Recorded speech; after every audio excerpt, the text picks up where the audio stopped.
전능하신 하나님 말씀 낭송 진리 추구에 관하여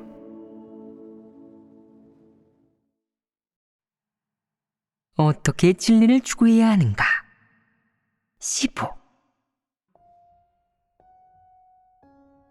또 설마 안 되면 온종일 달력을 뒤적거리며 섣달 금은부터 전통 명절에 돌입하는 사람도 있다.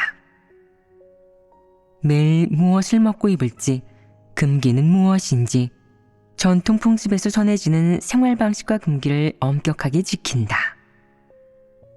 금기되는 말이나 금기되는 일이 있으면 하지 않고, 길하고 좋다는 음식이나 말이 있으면 그대로 먹거나 말한다. 예를 들면 사람들은 설을 쓸 때 꼭 옌가오를 먹어야 해마다 성공운이 오른다고 생각한다. 해마다 성공운을 올리려면 반드시 옌가오를 먹어야 한다는 것이다.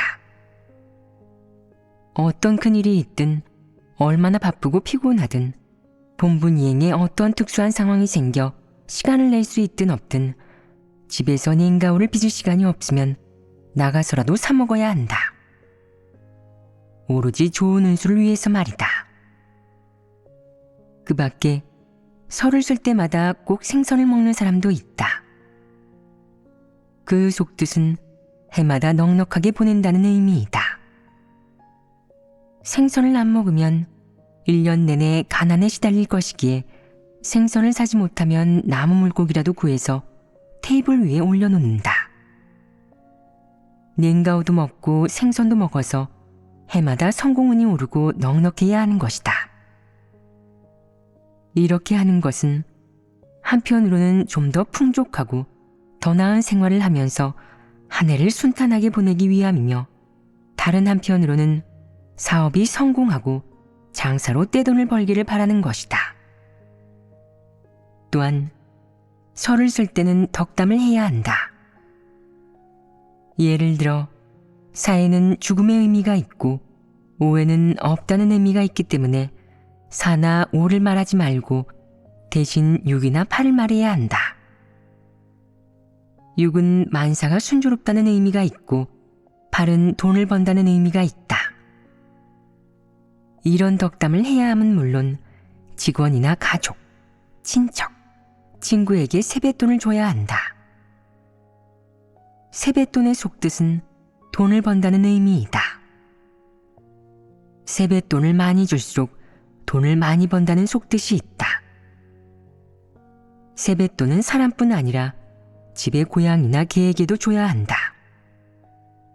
누구든 돈을 벌고 한 해 사업이 흥하여 대박을 터뜨린다는 의미가 있다. 먹고 일하며 말하고 행동하는 것까지 모두 전통적으로 전해져오는 습관과 말을 계승하고 있다. 한 점 오차도 없이 실행하는 것이다. 비록 생활 환경이 변하고 생활하는 사람들은 바뀌지만 이런 전통 풍습이나 생활 방식은 바뀌지 않는다. 이런 전통 속에는 저마다 속뜻이 있고 조상대대로 전해져 오는 좋은 말과 금기가 있기 때문에 반드시 계승해 나가야 하는 것이다. 만약 금기를 어기거나 깨면 한 해가 순탄하지 않을 수 있다. 곳곳에서 난관에 봉착해 장사가 잘 되지 않거나 파산할 수도 있기 때문에 이런 전통은 반드시 지켜야 한다는 것이다. 명절을 셀 때 지켜야 할 전통이 있는가 하면 명절이 아닌 평소 일상생활에서 지켜야 할 전통도 있다. 이발이 그 예가 될 수 있다. 달력에 오늘은 이발이나 외출을 삼가야 한다고 나오면 나갈 엄두도 내지 못한다. 만약 달력도 보지 않고 이발해서 외출과 이발에 대한 금기를 모두 깨버리면 어떤 결과가 기다리고 있을지 알 수 없기 때문에 반드시 지켜야 하는 것이다. 이것이 전통이자 미신이다. 오늘 외출하려는데 달력에 만사가 여의치 않다고 적혀 있는 경우가 있다. 만사가 여의치 않다는 것은 아무것도 하지 말고 쉬면서 소일거리를 하거나 놀라는 뜻이다. 오늘 복음을 전하러 나가야 하는데 괜히 금기를 어기고 외출했다가 만에 하나 사고라도 나면 어쩌나 걱정한다. 길에서 교통사고를 당하거나 강도를 만나면 어쩌나 하는 마음에 외출할 엄두를 내지 못한다. 내일 가자. 조상님께서 하신 말씀을 어길 순 없지. 조상님이 외출할 땐 꼭 달력을 보고 혹 만사가 여의치 않다고 하면 나가지 말라고 하셨어. 나갔다가 문제라도 생기면 그 대가는 자기 몫이야. 달력을 보지도 않고 따르지도 않은 탓이지. 라고 말한다. 이것이 전통이면서 미신이다. 그렇지 않으냐? 그리고 제가 이제 24살인데 올해가 제띠의 해예요. 라고 하는 사람이 있고, 제가 36살인데 올해가 제띠의 해입니다. 라고 하는 사람도 있다. 자기 띠의 해에는 무엇을 하느냐?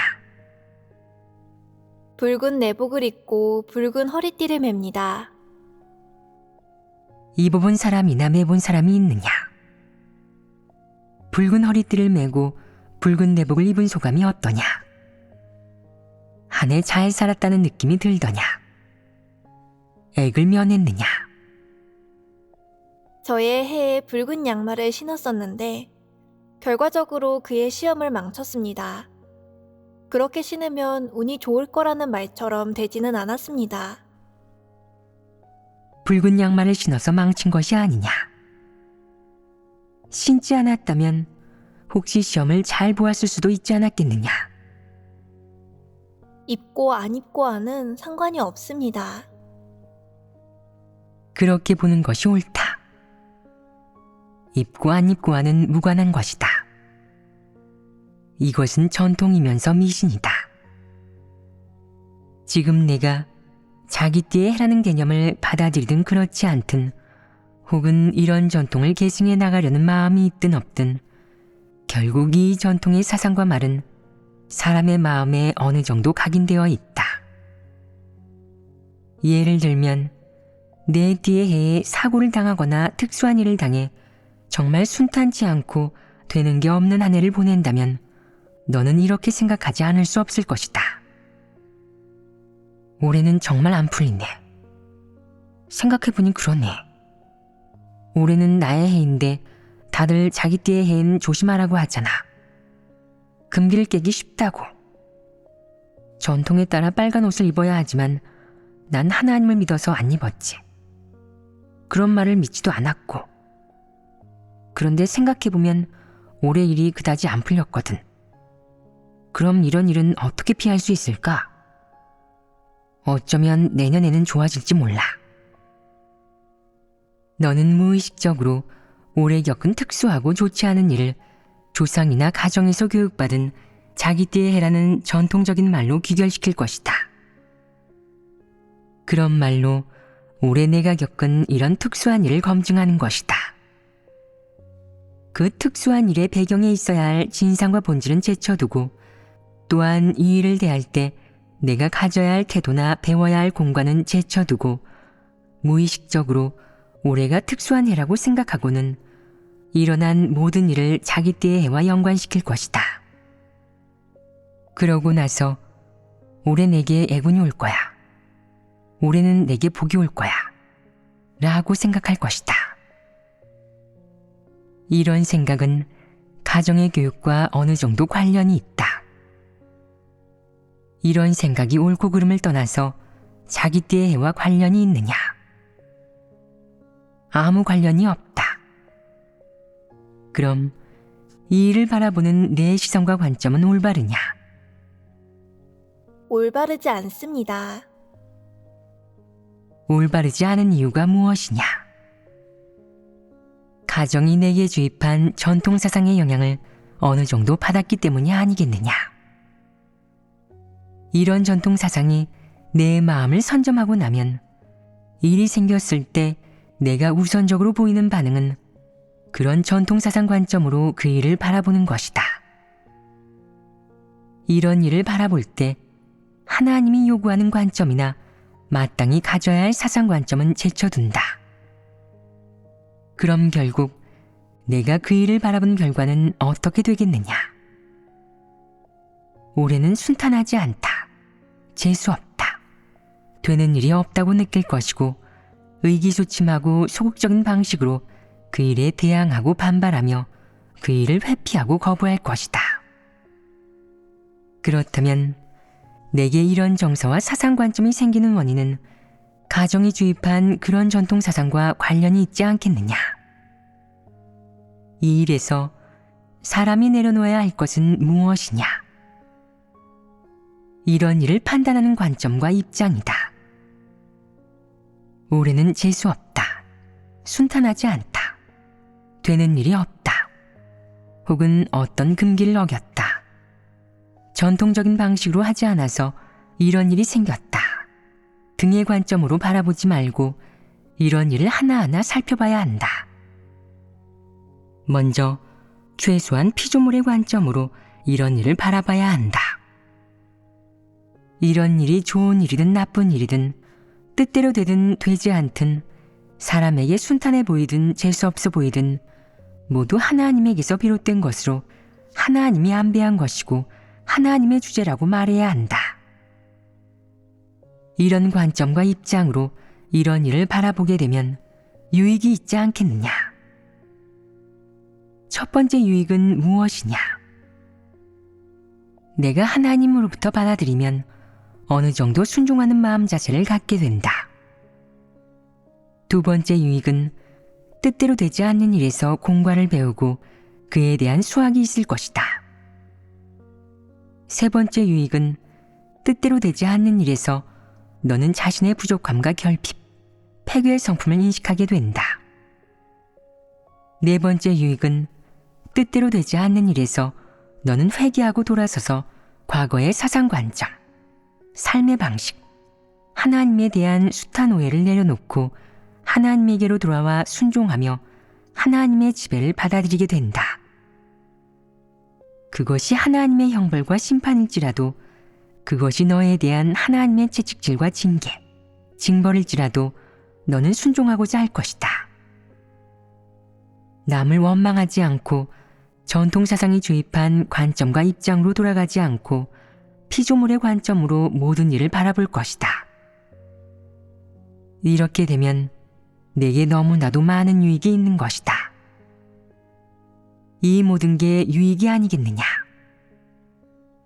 반대로 내가 만약 가정이 주입한 전통사상을 바탕으로 이런 일들을 바라본다면 너는 가준수를 써서 회피하려 할 것이다. 회피한다는 것이 무슨 뜻이겠느냐? 여러 방법을 동원해서 그런 애군을 피하고 뜻대로 되지 않거나 순탄하지 않거나 재수없는 그런 일을 피하는 것이다. 사람들은 이렇게 말한다. 이게 다 귀신이 농락하고 있는 겁니다. 빨간 옷을 입으면 피할 수 있어요. 빨간 옷을 입는 것은 불교에서 부적을 붙이는 것과 같죠. 부적이란 게 노란 종이에 붉은색으로 몇 글자 적은 건데 이마에 붙이거나 옷 안쪽에 꿰매거나 베개 밑에 놓거나 하면 이런 일들을 피할 수 있어요. 만약 사람에게 긍정적인 실행의 길이 없다면 정당하지 못한 수단에 도움을 구하는 것이 유일한 방법이다. 재수없는 일이나 애군을 바라는 사람은 아무도 없으며 모두가 순탄하길 바라기 때문이다. 이는 폐괴된 인류가 세상사를 대하는 일종의 본능적 반응이다. 내가 회피하고 사람의 여러 가지 수단으로 이런 일을 해결하려는 것은 내게 그런 일을 해결할 수 있는 올바른 길이나 그런 일을 마주할 올바른 사상관점도 없기 때문이다. 너는 세상 사람의 시선으로 그런 일을 바라볼 수밖에 없다. 그렇다면 내가 우선적으로 보이는 반응은 회피하는 것이고 그런 일이 임하는 것을 바라지 않는 것이다. 난 어쩜 이리도 순탄하지 않을까? 왜 이렇게 재수 없을까? 왜 매일 책망과 훈계를 받는 걸까? 어째서 하는 일마다 벽에 부딪히고 말썽이 일어나는 걸까? 왜 일할 때마다 드러나는 걸까? 내 주변 사람들은 왜 항상 내 뜻대로 안 움직여줄까? 주변 사람들은 왜 항상 나만 노리면서 얕잡아보고 내 뜻을 따라주지 않는 걸까? 흡사, 사람이 재수가 없으면 찬물을 들이켜도 이에 끼인다 라는 누군가의 말과도 같다. 찬물이 이에 끼일 수 있느냐? 찬물을 씹어먹기라도 한다는 말이냐? 순 엉터리가 아니냐? 이는 남 탓만 하는 것 아니냐? 재수 없다는 것이 무엇이냐? 재수 없다는 그런 일이 존재하느냐? 그런 것은 없다. 내가 만약 만사가 하나님의 손에 달려 있으며 모든 것은 하나님이 주재하고 안배한다는 것을 참으로 인식한다면 너는 재수 없다는 말을 하지 않을 것이고 회피하지도 않을 것이다. 사람에게 뜻대로 되지 않는 일이 닥쳤을 때 보이는 첫 번째 반응은 회피하는 것이고 그 다음이 거부하는 것이다. 거부하지 못하고 회피하지도 못하며 피할 수도 없으면 사람은 대항할 것이다. 대항이라는 것은 머리로만 생각하거나 마음속으로만 되뇌는 것이 아니다. 그것은 남몰래 수작을 부리고 선동적인 말, 변명하는 말, 자기 일속을 차리는 말, 자화자찬, 자기를 포장하는 말로 자기를 지켜세워서 재수 없는 일에 영향받지 않고 말려들지 않도록 하는 등의 행동으로 나타나는 것이다. 사람이 대항하는 지경에 이르면 위험하다. 그렇지 않으냐? 내가 말해 보아라. 사람이 대항하는 지경에 이르렀는데 그 내면에 정상인성의 양심과 이성이 조금이라도 작동하겠느냐? 사상 관점에서 실행으로 옮기는 상태로 바뀌고 이성과 양심은 그를 단속할 수 없게 되었다. 이는 무엇을 의미하겠느냐? 사람의 행동, 사람의 생각이 하나님에게 대항하는 사실로 변했다는 것을 의미한다. 마음속으로만 거부하고 원하지 않고 기뻐하지 않는 것이 아니라 일이나 실제 행동으로 대항하는 것이다. 실제 행동으로 대항하게 되면 이 사람은 끝장난 게 아니겠느냐? 하나님을 거역하고 하나님에게 대항하고 하나님을 대적한 것이 사실로 드러나면 이는 그가 걷고 있는 길의 문제가 아니게 된다. 이는 이미 결과가 생긴 것이다. 너무 위험하지 않겠느냐? 그러니 사소하고 별것 아닌 전통문화, 전통사상, 혹은 미신의 말이라고 해도 그것으로 인해 심각한 결과를 초래하게 될 것이다. 그것은 단순히 무엇을 입고 무엇을 먹을지, 무엇을 말하고 무엇을 말하지 말아야 하는지에 관한 생활습관 차원의 문제가 아니다. 그것은 사람이 어떤 태도로 하나님이 배치한 환경을 마주해야 하는지에까지 격상될 수 있다. 따라서 이런 측면의 문제 역시 사람이 내려놓아야 할 것이다. 사람은 큰 명절 때는 물론이고 중요하지 않은 명절 때도 전통적인 생활 방식과 사상 관점을 지킨다. 일례로 정월대보름에 위안샤오를 먹는 것을 들 수 있다. 위안샤오를 왜 먹겠느냐? 거기에는 가족이 한자리에 모인다는 의미가 있습니다. 가족이 한자리에 모인다는 뜻이다. 그럼 너희는 최근에 위안샤오를 먹어본 적이 있느냐? 집에 있을 때 먹어봤는데 교회에서는 먹지 못했습니다. 가족과 한자리에 모이는 것이 좋은 일이냐? 가족 중에 좋은 사람이 있더냐? 돈 달라는 사람 아니면 빚을 독촉하는 사람뿐이다. 내가 유명하고 득이 될 것 같으면 아부를 떨며 너를 이용해 먹지만 내가 유명하지 않고 이용 가치도 없어 보이면 너를 업신여긴다. 정월대보름엔 위안샤오를 먹지만 그게 다가 아니다. 2월 2일, 3월 3일, 4월 4일, 5월 5일 등 아주 난리도 아니다. 뭐든 안 먹는 날이 없을 정도다. 이방 마귀 세계의 이 모든 일은 황당하기 그지없다. 명절을 지내면서 축하하는 마음으로 좋은 음식을 먹고 싶다면 먹으면 그만이다. 경제적 여건만 된다면 무엇을 먹든 상관없다.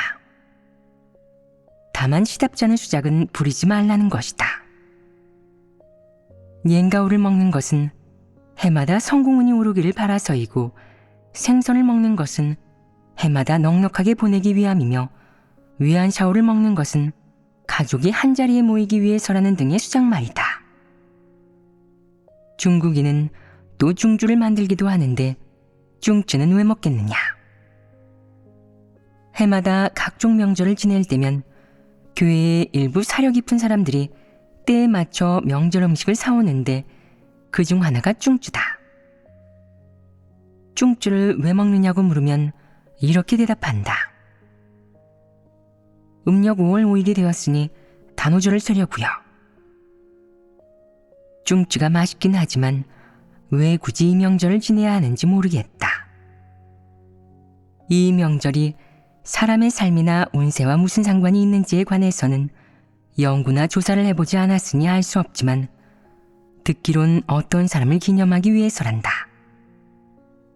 그렇다면 그 사람을 기념하는데 그걸 왜 모두가 먹는단 말이냐? 그에게 주어야 할 것이다.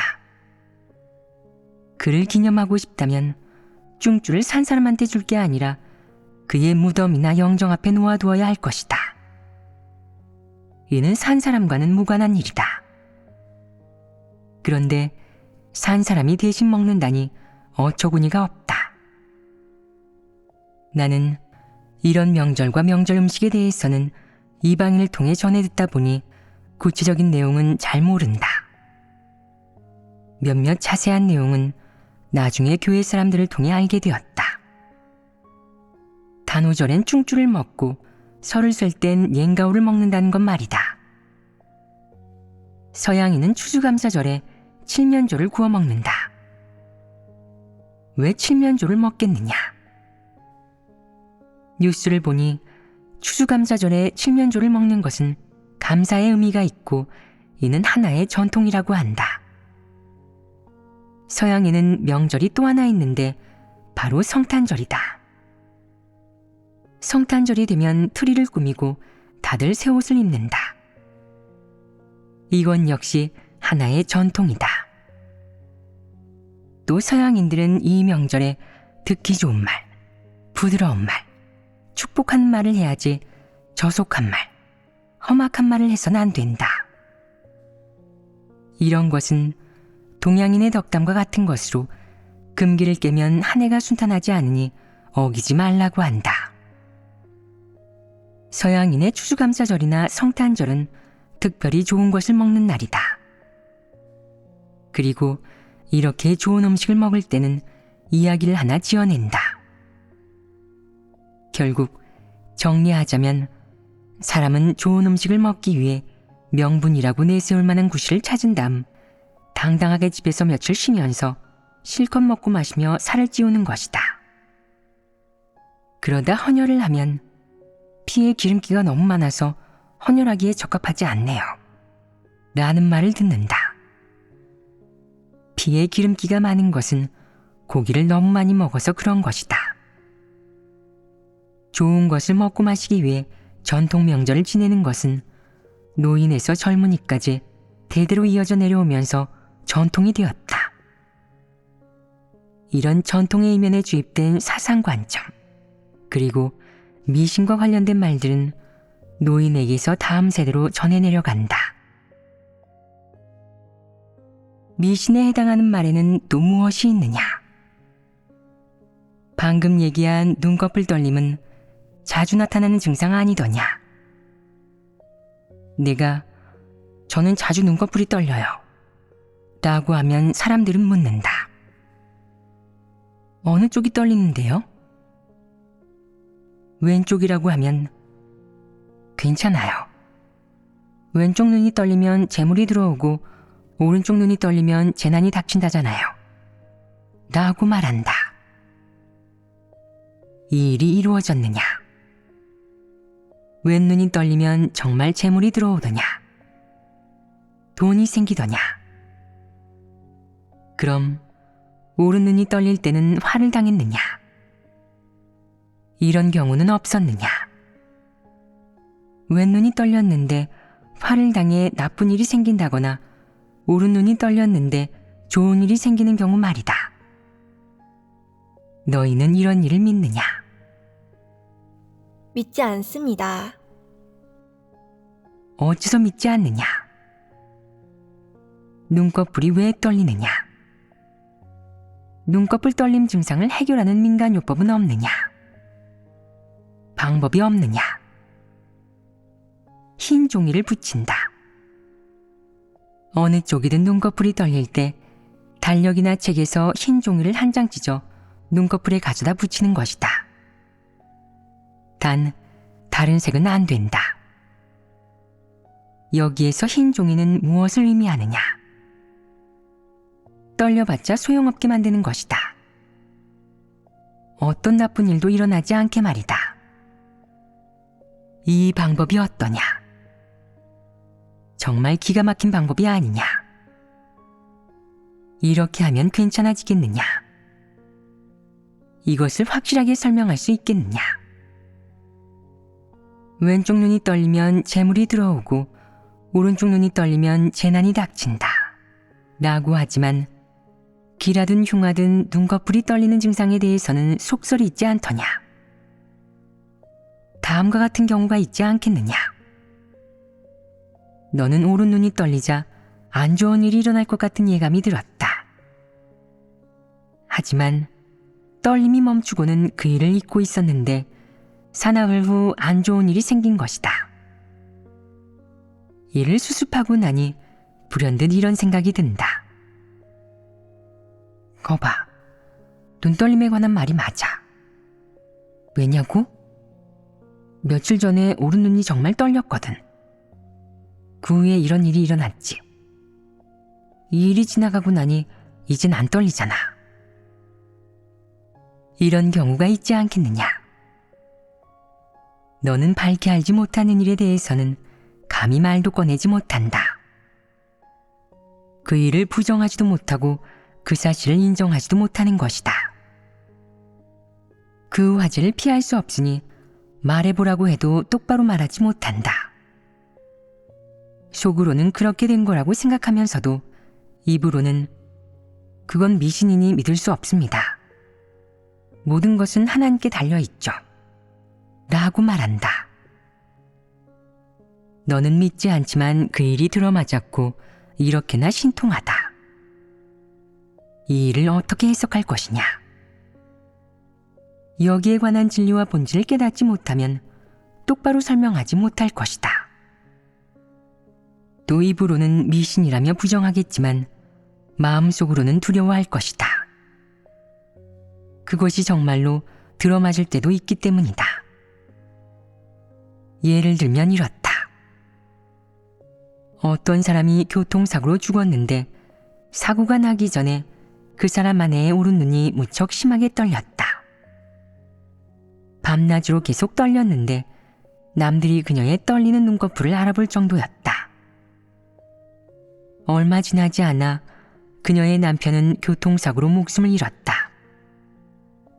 상을 치르고 나서 그녀는 앉아서 곰곰이 생각해 보았다. 아, 그때 손으로 눌러도 소용없을 정도로 눈이 떨렸었지. 이렇게 들어맞을 줄이야. 그리고 그녀는 믿게 된다. 아, 눈꺼풀이 떨리면 정말 일이 생기긴 생기는구나. 좋은 일일 수도 나쁜 일일 수도 있지만 어쨌든 일은 일어난다는 거지. 이건 예측이자 예감이야. 이런 일이 있지 않겠느냐? 어떤 사람들은 말한다. 전 안 믿어요. 그건 미신이거든요. 하지만 그것은 이토록 공교롭고 정말 신통하게 일어난다. 한간에 들리는 이런 일들이 괜히 있는 것이 아니다. 미신이라는 것은 전통과는 달리 사람의 삶 속에 어느 정도 존재하며 사람의 생활 환경과 삶 속에서 생기는 일에 영향을 미치고 그것을 통제한다. 어떤 사람들은 말한다. 그럼 그건 미신이 아니라 하나님께서 사람에게 주시는 예지가 아닐까요? 미신이 아니라면 올바르게 대하고 받아들여야 합니다. 그것이 사탄에게서 비롯된 게 아니라면 하나님으로부터 비롯된 것, 하나님께서 일깨워 주신 것일 테니 정죄해선 안 되겠네요. 이것을 어떻게 보는 것이 올바르겠느냐? 여기에서 내 통찰력과 진리에 대한 이해도가 검증될 것이다. 내가 만약 천편일률적으로 대하면서 이건 다 미신이야, 그런 일이 있을 리 없지, 난 안 믿어 라고 생각한다면 이런 관점이 옳겠느냐? 예를 들어 이방인이 이사를 하려는데 달력에 손 있는 날이라고 적혀 있으면 그 금기를 지켜 이사를 가지 않는다. 손 없는 날이나 만사가 좋은 날이라고 적혀 있어야 이사를 가는 것이다. 그래야 이사하고도 무탈하고 앞으로의 운에도 영향을 받지 않는다. 이런 경우가 있지 않으냐? 어떤 사람이 손 있는 날을 보고 믿지 않은 채 원래 계획대로 이사를 했는데 그 결과 일이 생기고 집안일도 잘 풀리지 않으며 운도 안 좋아졌다고 해보자. 가족이 죽거나 병에 걸리고 농사나 직장일, 장사, 자녀 교육마저 되는 일이 없었다고 말이다. 영문을 몰라 역술가를 찾아간 그는 이런 말을 듣는다. 최근에 아주 큰 금기를 어겼군요. 이사하신 날이 손 있는 날이었어요. 그게 태세신을 거스른 겁니다. 이게 어떻게 된 것인지 알겠느냐? 밝히 알지 못한다면 너희는 이런 일이 닥쳤을 때 어찌할 바를 모를 것이다. 손 있는 날에 이사했는데 그 후로 집에 문제가 끊이질 않더라고요. 날이 갈수록 재수가 없었어요. 바람 잘 날이 없었죠. 라는 이방인의 말을 들으면 가슴이 철렁하면서 겁을 먹고 말 것이다. 이런, 금기를 안 지키면 나도 저렇게 되는 거 아니야? 그리고 생각한다. 난 하나님을 믿으니까 두렵지 않아. 하지만 마음 한편에는 여전히 의구심이 들어 그 금기를 어길 엄두가 나질 않는다. 미신에 관한 이런 말을 어떻게 바라봐야겠느냐? 우선 눈꺼풀이 떨리는 일에 대해 말해보자. 눈떨림이 어떤 것인지는 다들 알고 있지 않느냐? 그것은 앞으로 일어날 일에 대한 예고로 좋은 일일 수도 있고 나쁜 일일 수도 있다. 이것이 눈떨림에 대한 사람의 가장 기본적인 이해이다. 그런데 이것이 정말 미신이겠느냐? 이것부터 대답해 보아라. 미신입니다. 미신이다. 이어서 묻겠다. 하나님을 믿는 사람이 이 말을 믿어야겠느냐? 믿지 말아야 합니다. 어찌서 믿지 말아야 하느냐? 사람의 화복은 하나님께서 주관하고 지배하십니다. 눈떨림과는 아무런 관계가 없습니다. 어떤 일이 생기든 그것은 하나님의 주제와 안배이니 순종해야 합니다. 예를 들어 어느 날 내 눈꺼풀이 심하게 떨렸다고 해보자. 온종일 떨렸는데 이튿날 아침에 일어나서도 계속 떨리는 것이다. 그러고 나서 문제가 생겨 책망을 받았다. 그런데 책망을 받고 나니 눈꺼풀이 더 이상 떨리지 않았다. 그러면 너는 어떤 생각이 들겠느냐? 눈꺼풀이 떨린 게 책망받은 거랑 맞아떨어졌네. 이것이 공교롭게 들어맞은 것이냐? 미신이냐? 이렇듯 절묘하게 맞아떨어져서 이런 일이 일어날 때도 있다. 이는 어떻게 된 것이냐? 눈꺼풀이 떨리는 것은 아마도 인체의 정상적인 반응일 것입니다. 그러니 책망과 훈계를 눈꺼풀이 떨리는 것과 결부시킬 수는 없습니다. 눈떨림은 이렇게 인식해야 한다. 사람이 어느 쪽 눈꺼풀이 떨리면 기라고 어느 쪽 눈이 떨리면 흉하다고 생각하든 상관없이 하나님이 만든 그 육에는 수많은 비밀이 있다. 얼마나 심오한지, 구체적으로 어떤 부분이 있는지, 사람의 육적인 본능과 능력, 그리고 잠재력에는 어떤 것들이 있는지 사람 스스로도 알지 못한다. 또 육체가 영계를 느낄 수 있는지, 사람의 육에 정말로 흔히들 말하는 육감이라는 것이 있는지 역시 사람은 알지 못한다. 그럼 이 알지 못하는 일들을 사람이 이해할 필요가 있겠느냐? 필요치 않다. 사람의 육에 과연 어떤 비밀이 있는지 이해할 필요가 없다. 이해할 필요는 없어도 상식은 있어야 한다. 사람의 육은 단순하지 않고 하나님이 만들지 않은 것이나 물건과는 완전히 다르다. 테이블과 의자, 컴퓨터를 예로 들자면 그것들은 사람의 육과는 완전히 다른 성질을 갖는다. 생명이 없는 그 죽은 것들은 영계를 전혀 느끼지 못한다. 반면 사람의 육은 생명을 가지고 있고 하나님에게서 비롯된 하나님이 만든 것이다. 주변 환경이나 분위기 혹은 특수한 사물에 대해 어떤 느낌을 가지는지, 주변 환경과 앞으로 일어날 일에 대해 어떤 반응을 보이는지, 육은 다 지각을 가지고 있으며 그렇게 단순하지 않다. 이것들은 전부 비밀에 속한다. 육은 춥고 덥고 향기롭고 역겹고 달고 시고 매운 것을 느낄 수 있을 뿐 아니라 사람이 자기 주관으로는 의식할 수 없는 비밀도 가지고 있다. 이는 사람 자신도 모르는 것이다. 그럼 구체적으로 말해서 사람의 눈떨림이 신경에 관계된 것인지 아니면 육감에 관계된 것인지 그것도 아니면 영계의 어떤 일과 관련된 것인지에 대해 연구하지는 않겠지만 어쨌든 이런 일은 존재하는 것이다. 그것이 존재하는 목적이나 의미에 대해서도 우리는 연구하지 않을 것이다. 아무튼 민간에든 가정에든 모두 눈떨림에 대한 속설이 있다.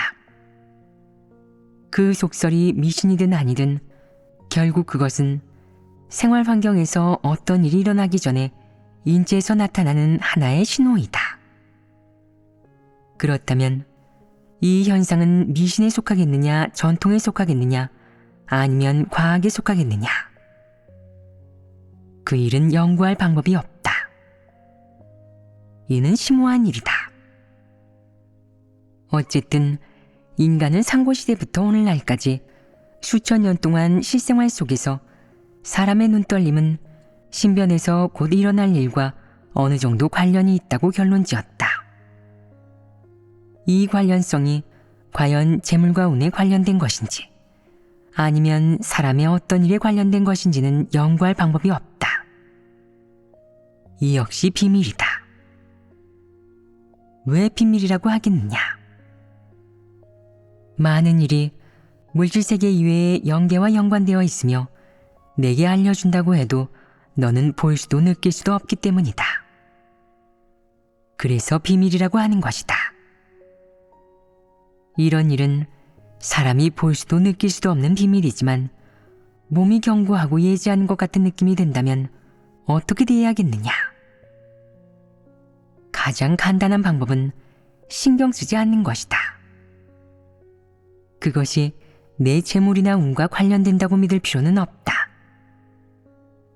오른쪽 눈꺼풀이 떨린다고 나쁜 일이 일어날까 걱정할 필요도 없고 더욱이 왼쪽 눈꺼풀이 떨리니 돈을 벌게 될 거라고 기뻐할 필요도 없다. 즉, 그것에 영향을 받을 필요가 없다는 것이다. 가장 중요한 이유 중 하나는 내게 미래를 보는 예지력이 없기 때문이다. 이 모든 것은 하나님이 지배하고 주재한다. 좋은 일이 일어나든 아니면 나쁜 일이 일어나든 모두 하나님 손에 달려 있으니 내가 지녀야 할 유일한 태도는 하나님의 지배와 안배에 순종하는 것이다. 예측하지 말고 무의미한 희생도 무의미한 대비도 하지 말며 무의미한 발악은 더더욱 하지 마라. 일어날 일이라면 반드시 일어난다. 그것이 모두 하나님 손에 달려 있으며 하나님의 생각과 계획, 하나님이 결심한 일을 바꿀 수 있는 사람은 아무도 없기 때문이다. 눈에 흰 종이를 붙이든 눈을 손으로 힘껏 누르든 어떤 과학적 근거나 미신을 찾아보든 다 부질없는 짓이다. 올 일은 결국 오게 되어 있고 반드시 일어나기 마련이다. 내가 바꿀 수 있는 것은 없다. 이 모든 것이 하나님 손에 달려있기 때문이다. 그 일을 피하고자 시도하는 모든 것은 어리석은 행동이며 무의미한 희생이니 그럴 필요가 없다. 내 그런 행동은 그저 내가 패역하고 강팍하며 하나님께 순종하는 태도가 없음을 보여줄 뿐이다. 알겠느냐? 그러니 눈이 떨리는 것이 미신이든 아니면 과학이든 너희가 가져야 할 태도는 왼눈이 떨린다고 기뻐하지도 오른눈이 떨린다고 무서워하거나 두려워하거나 걱정하거나 거부하거나 대항하지도 않는 것이다. 설령 눈이 떨리고 나서 정말 일이 생기더라도 의연하게 마주해야 한다. 모든 것은 하나님 손에 달려 있으니 무서워할 필요도 염려할 필요도 없다. 좋은 일이 생기면 하나님의 축복에 감사해라. 그것은 하나님의 은총이다. 안 좋은 일이 생기면 시험에 빠지지 말고 하나님이 인도하고 보호해 주길 바라라. 그 후에 주어지는 환경 속에서 하나님을 버리거나 원망하지 말고 하나님의 지배와 안배에 순종해라. 내게 아무리 큰 재난이 찾아와도 아무리 큰 불행이 닥쳐와도 하나님을 원망하지 말고 기꺼운 마음으로 하나님의 지배에 순종해라. 그러면 그 문제가 해결되지 않겠느냐? 이런 일을 대할 때는 다음과 같은 생각과 관점을 가져야 한다. 앞으로 어떤 일이 생기든 하나님께 순종하는 마음을 갖도록 만반의 준비를 하겠어. 왼눈이 떨리든 오른눈이 떨리든 두 눈이 동시에 떨리든 난 두렵지 않아. 미래에 어떤 일이 벌어질지 안다고 할지라도 나는 이 모든 것이 하나님 손에 달려있다고 믿어.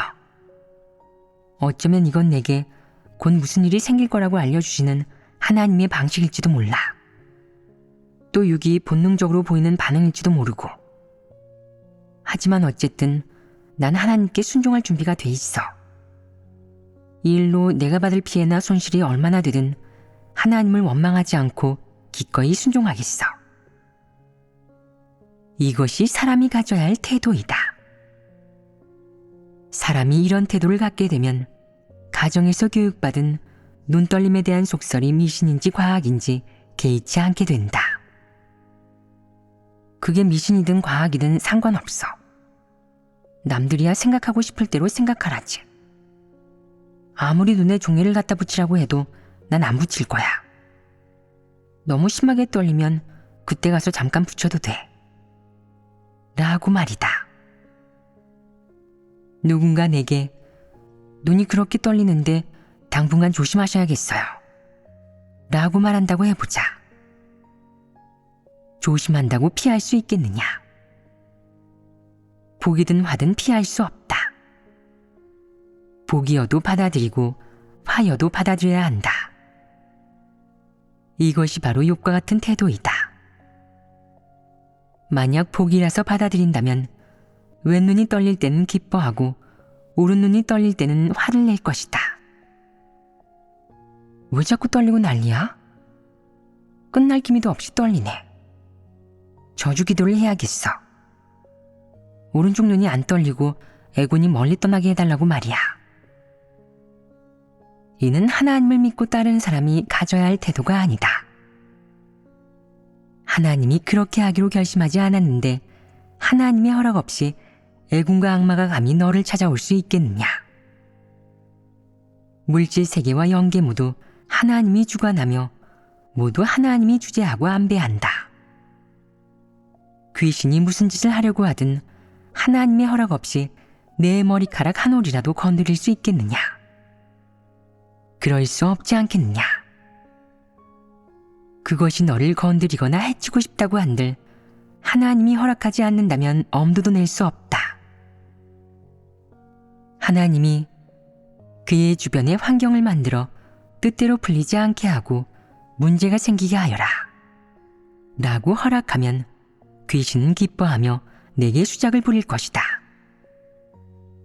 하지만 내가 하나님에 대한 믿음을 갖고 그것을 이겨낸다면 또 하나님을 부정하거나 배반하지 않고 굳게 서서 증거하여 그것이 목적을 달성하지 못하게 한다면 귀신은 하나님 앞에서 너를 고발하지 못할 것이다. 그럼 하나님은 너를 통해 영광을 얻고 그 귀신을 가둘 것이니 다시는 그것이 너를 해치지 못할 것이고 너는 안전해질 것이다. 이것이 내가 가져야 할 진실한 믿음이다. 모든 것이 하나님 손에 달려 있고 하나님의 허락 없이는 그 어떤 재수 없는 일이나 나쁜 일도 내게 일어나지 않는다는 것을 믿어야 한다. 하나님이 사람에게 축복만 내리지는 않는다. 하나님은 여러 환경을 배치해 내게 시련을 주고 너를 단련시켜 공과를 배우게 하고 또 여러 환경을 배치해 너를 형벌하고 심판할 수도 있다. 하나님이 배치한 환경이 내 관념은 물론 내 상상에 부합하지 않을 때도 있겠지만 우리가 하나님께 복을 받았은즉 재앙도 받지 아니하겠느냐 라고 했던 욥의 말을 잊지 마라. 이 말은 하나님에 대한 내 진실한 믿음의 원천이어야 한다. 하나님이 모든 것을 주재한다는 사실을 믿는다면 단순한 눈떨림이 두렵지 않을 것이다. 그렇지 않겠느냐? 방금 우리는 눈꺼풀 떨림을 어떻게 대해야 하는지 교제했다. 눈꺼풀 떨림은 일상에서 자주 나타나는 현상으로 사람은 그것을 인위적인 방법으로 멈추려 하지만 늘 기대했던 효과를 보지는 못한다. 결국 일어날 일은 일어나기 마련이고 아무도 이를 피해갈 수 없다. 좋은 일, 나쁜 일을 떠나 사람이 바라든 바라지 않든 일어날 일은 반드시 일어난다. 이는 사람의 운명이든 일상 속의 사소한 일이든 모두 하나님이 지배하고 주관하기에 아무도 벗어날 수 없다는 것을 한층 더 입증하는 것이다. 그러니 현명한 사람이라면 인위적인 방식으로 무의미한 희생이나 발악을 하는 것이 아니라 그런 일을 올바르고 긍정적인 태도로 대하고 진리 원칙과 하나님의 말씀에 따라 바라보고 풀어나가야 한다. 그러지 않으면 손해를 보는 쪽은 결국 사람 자신이다. 왜냐하면 창조주가 주재하는 이 일에서 인간이 선택할 수 있는 다른 길은 없으며 그것이 내가 선택하고 걸어야 할 유일한 길이기 때문이다. 하나님의 지배와 안배에 순종하여 하나님이 배치한 환경에서 공과를 배우고 하나님께 순종하는 법, 하나님의 행사를 인식하는 법, 자기 자신을 인식하는 법, 피조물이 택하고 걸어야 할 길, 사람이 걸어야 할 인생길을 제대로 걷는 법을 배우라는 것이지 미신이나 인위적인 방법으로 하나님의 지배와 안배에 대항하라는 것이 아니다.